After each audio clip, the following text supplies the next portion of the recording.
Le ministre délégué auprès du Premier ministre chargé des réformes politiques et institutionnelles organise un atelier de partage pour la promotion de la souveraineté nationale. Il s'agit pour les membres du gouvernement de présenter les réalisations faites, parler des défis et des attentes et réfléchir sur les actions à venir. Le reportage de Youssouf Diakité. C'est un exercice gouvernemental pour vulgariser les différentes actions entreprises dans les différents secteurs de développement du pays pour l'atteinte des objectifs assignés au chapitre de la souveraineté nationale. Il s'agit pour les membres du gouvernement de présenter les réalisations faites, réfléchir sur les défis et les attentes et se projeter pour la suite des actions réalisées. L'exercice concerne certains départements sectoriels sous forme de panel. Premier panel, administration du territoire. 14 novembre 2024, sur des questions de souveraineté, date éminemment symbolique, bien entendu, pour notre pays, pour beaucoup de raisons. C'est un tournant majeur, le 14 novembre 2023, donc c'est la reprise des emprises de Kidal, et pas que, bien entendu, et d'autres emprises.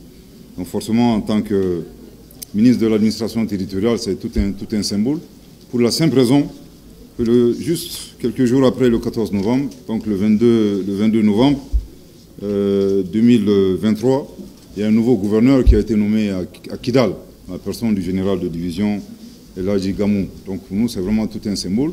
Encore hier, donc 13 novembre 2024, un autre symbole, un premier groupe d'enseignants a pu rejoindre Kidal, bien entendu, pour offrir les mêmes chances et les mêmes cours dont profitent les autres enfants dans notre pays. Il y a peu de pays qui ont les mêmes richesses historiques et culturelles que le Mali.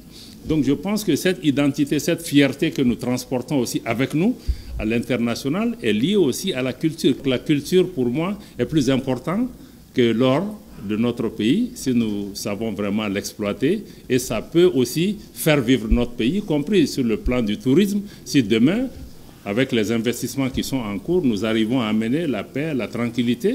Je pense que c'est une richesse extrêmement importante. Outre l'administration du territoire et la diplomatie, l'économie et l'industrie occupent une place de choix dans l'atteinte des objectifs recherchés par le gouvernement. Il faut que nous puissions relancer notre base productive. Et sur la base de cette relance de notre système de production, mettre en place des industries pour assurer la transformation de notre production agricole de façon à assurer notre autosuffisance alimentaire. Que les Maliens nourrissent les Mali. La première chose, c'est la souveraineté sécuritaire. Toute population a besoin de sécurité.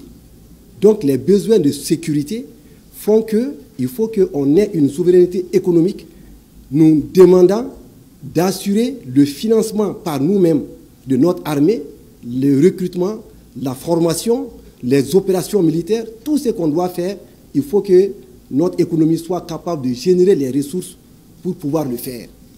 La souveraineté énergétique, c'est la même chose. Il faut qu'on ait une souveraineté énergétique. Donc, ce qui veut dire que la souveraineté économique doit passer par donner les moyens nécessaires d'assurer cette souveraineté énergétique. La souveraineté alimentaire. L'atelier est une initiative du ministère délégué auprès du Premier ministre. Le chiffre 14 a porté bonheur par 2 fois au Mali au cours de cette transition rectifiée. Le 14 janvier 2022, une communion sans précédent a réuni le peuple malien et ses autorités à l'intérieur comme à l'extérieur du Mali pour revendiquer le respect de sa souveraineté. Moins de 2 ans plus tard, le 14 novembre 2023, nos braves femmes réussissent l'exploit, la reprise de Kidal.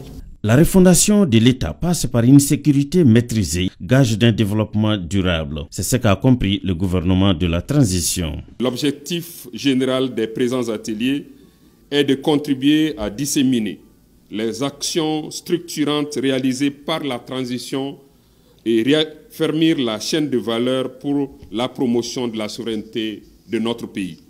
Les orateurs dans la salle ont salué la démarche et la détermination du gouvernement pour la gestion coordonnée des défis de l'heure.